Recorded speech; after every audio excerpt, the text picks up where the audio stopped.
Many more boys. How many people died? Parties, the components of this coalition. Impact could this have on the Palestinians? And went outside to look. Hoping it might serve as evidence, he took a photo of Responsible for coming here. Frank. Was hit by COVID-19 is flamenco. Although Spain has lifted a national state of emergency, so relaxing some flamenco who are not earning anything right now.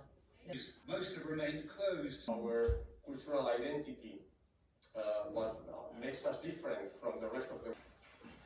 Spain is hoping that its vaccination campaign.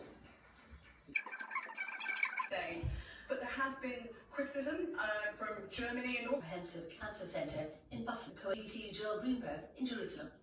At the age between 120 and 150 years. Dr.